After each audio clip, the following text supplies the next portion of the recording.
একজন ভোক্তা ও কিভাবে বুঝবে এই মধুটা পিওর অথবা এই মধুটা ইমপিওর? অবশ্যই উনি মধু সম্পর্কে রিসার্চ করতে হবে। কি ধরনের রিসার্চ? মিথ না, প্রচলিত কথা না। যেমন প্রথম কথা হলো, মধু জমলে ভেজাল হয়, পানিতে মিশলে ভেজাল হয়, পিঁপড়ায় খেলে ভেজাল হয়, চুনে খসলে ভেজাল হয়, আগুন ধরলে ভেজাল হয়, এগুলো ঠিক না।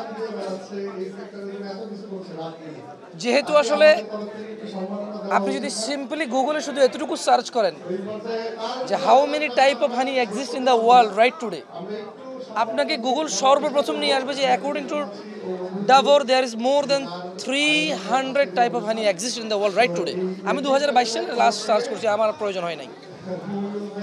সো ফুলের ভিন্নতায় মধুর ভিন্নতা, এইটা আগে আপনি স্টেবল হইতে হবে যে মধু could be look different, could be taste different, could be মানে এটার তরত্ব থাকতে পারে, আবার ঘনত্ব থাকতে পারে।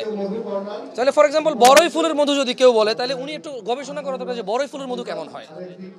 অবশ্যই এমন কোনো সোর্স থেকে নেবে লাইক যেগুলো ট্রাস্টেবল। ইভেন আমি দেখছি যে আপনাদের অনেক নিউজ চ্যানেলে মধু নিয়ে অনেক ভালো ভালো তথ্য আছে। যেমন আমি আমাদের হানি নার্স নিয়ে, হানি নার্সে তো মধু ইউজ হয়, আমি সেখানে দেখেছি বেশ ভালো ভালো নিউজ চ্যানেলরা হানি নার্সের উপকারিতা নিয়ে লিখেছে, কবে থেকে খাচ্ছে, প্রাচীনকাল থেকে খাচ্ছে, অনেক সুন্দর সুন্দর। সো ওই ধরনের সোর্সগুলো থেকে ওনারা কিছু ইনফরমেশন নিতে পারে। আর নর্মালি আমি বলবো, যদি কেউ ওনাদেরকে চ্যালেঞ্জ দিয়ে বলে যে এটা নেন, ভেজাল প্রুফ করতে পারলে এত টাকা জরিমানা, যাওয়ার দরকার নেই এসব চ্যালেঞ্জে। আপনি আপনি ভাই কীভাবে আপনি পরীক্ষা করবেন? হাউ? আমি বুঝি 1 কেজি মধু 2000 টাকা দিয়ে কিনে, এবার বুঝি আমি এটাতে পরীক্ষা করতে আমার আর খাইদা কাম নেই না, আমার কোনো কাজ কাম নাই। আমি এবার এটা ভেজাল না সঠিক এটা প্রমাণের জন্য আমি লাগা যাবো ল্যাব টেস্ট, এইটা কত টাকা লাগবে ওখানে, কোথায় করে? ইভেন আচ্ছা, আপনাদের কাছে, আপনারা সাংবাদিক মানুষ, আমরা বিলিভ করি যে আপনাদের কাছে সো মেনি ইনফরমেশন থাকে, আপনার রাখতে হয়। কোথায় মধু টেস্ট করে বলতে পারেন কেউ? আমার মনে হয় সো ভেজাল এবং পিওর কোনো কিছু বসে গেল, জমে গেল, পাতলা ঘন ঝাঁকি দিলে ফেনা হয়, এটার উপর ডিপেন্ড করে না, এতটুকু জানি। আসলে ওই যে মধু গবেষক যারা, তারাই তো বলে যে ভোক্তা পর্যায়ে এটা জানাটা অনেক ব্যাপক বিষয়। সো আমরা বিলিভ করি যিনি মধু খাবে ওনার উচিত এমন কোনো সোর্স থেকে নেওয়া যারা মধুর সব বিষয় তুলে ধরে ওনাদের সামনে, যে এটা কেমন হতে পারে, এটা কেমন, বা যাকে ওনার ট্রাস্ট হয়। Otherwise what can I say more? এখন পর্যন্ত আমি এর সাথে বেশি বলতে পারি। দেখেন ফর এক্সাম্পল, আপনি সরিষা ফুলের মধু আপনি নিচ্ছেন, এটা লিকুইড। এখন আপনি এটা ঢাকা নিয়ে আসছেন, এটা অর্ধেক জমা অর্ধেক লিকুইড। ঢাকা একটু গরম, ঠান্ডা কম পড়ে, আপনার সেম 2 বোতল মধু আপনি চিটাগং 1 বোতল পাঠাইলেন, ওইটা পুরো জমে গেল। ঢাকাটা অর্ধেক জমা অর্ধেক লিকুইড। এখন আপনি যদি এটাকে ডেফিনেশনে নিতে চান যে কী ব্যাপার, একই মধু, একটা অর্ধেক জমলো অর্ধেক লিকুইড, আর একটা পুরো জমে গেল কেন? টেম্পারেচারের উপরে। মধু তার বিহেভিয়ার চেঞ্জ করে টোটালি টেম্পারেচারের উপরে।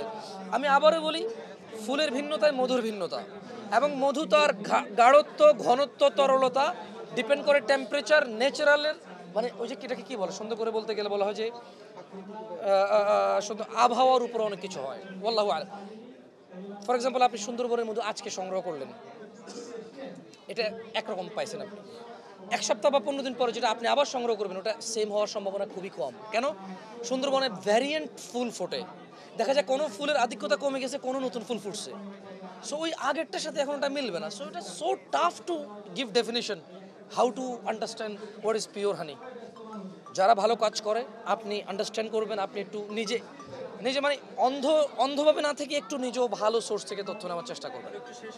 আমি গ্রাহকদের উদ্দেশ্যে যদি মেসেজ দেওয়া যায়, বিক্রেতা, আমি বলবো মধু পুষ্টি সমৃদ্ধ একটি খাবার, প্রাকৃতিক রোগ নিরাময়ের বিশাল এক উৎস।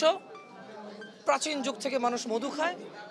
আপনারাও মধু নিজেরা এবং নিজের পরিবারের বাচ্চা কাচ্চা সবার সাথে মধুর সাথে পরিচয় করানো একটা ন্যাচারাল মানে রোগ নিরাময়ের উপায় গ্রহণ করার সমতুল্য। সো আপনারা এইটা যখন আপনি এটা খেতে চাইবেন, সত্যি কথা আমি বলি, যে আপনারা এখন আমাকে বলছেন না যে কিভাবে বুঝবো খাঁটি মধু ভেজাল মধু। যেদিন বাংলাদেশের মানুষ মানে এইম করবে যে ঠিক আছে আমার পরিবারের মধু আমি বাচ্চাকে খাওয়াবো, আমি মুরব্বীকে খাওয়াবো, আমি নিজে খাবো, সেদিন দেখবেন আস্তে আস্তে উনি অনেক কিছু উনি নিজে ফাইন্ড আউট করতে পারবেন ইনশাআল্লাহ। দুইটা প্রশ্ন, দায়ী কারা, চিনবে কিভাবে? অবশ্যই যারা ভেজাল করে তারা দায়ী, তাদের নৈতিকতা নাই, তাদের এই বিষয়ে তারা অনৈতিক পদ্ধতিতে ব্যবসাটা করতেছে, এটার জন্য দায়ী। আর চিনবে কিভাবে, এটা অনেক জটিল একটা প্রশ্ন, এটার উত্তরটা অনেক ব্যাপক। আমি কিছু বলেছি, সাধারণ মানুষ চেনার জন্য আসলে ওরকম কোনো যন্ত্রপাতি নেই। সাধারণ মানুষ চিনবে যার কাছ থেকে মধু কিনছে, তার মধুর মধ্যে যদি বৈচিত্র্য থাকে, তার সরিষার মধ্যেও সাদা হবে, কালোজিরার মধ্যেও কালচে হবে, সুন্দরের মধ্যে পাতলা হবে, এরকম পোলেন লেয়ার জমবে, এরপর লিচু ফুলের মধ্যে সবুজাভ হবে, ঘন হবে। এই যে থিকনেসের মধ্যে যে ঘনত্বের মধ্যে যে ভেরিয়েশন, এটার মাধ্যমে সাধারণ মানুষ মধু চিনবে। এছাড়া কালারের মাধ্যমে, ঘ্রাণের মাধ্যমে, স্বাদের মাধ্যমে তাকে ভালো মধু সম্বন্ধে একটা আইডিয়া থাকতে হবে, তখন সে ভালো মধুটা চিনতে পারবে। এটার সঠিক ব্যাখ্যা নিয়ে আমরা বই লিখেছি 10 জন এক্সপার্টকে নিয়ে। আর এটা তো ঘরের বাজার বাংলাদেশে পরিষ্কার করে দিছেই, খাঁটি মধু জমতে পারে এবং ব্যাপকভাবে ওনারা এই জমা মধু বিক্রি করেছে গত বছর।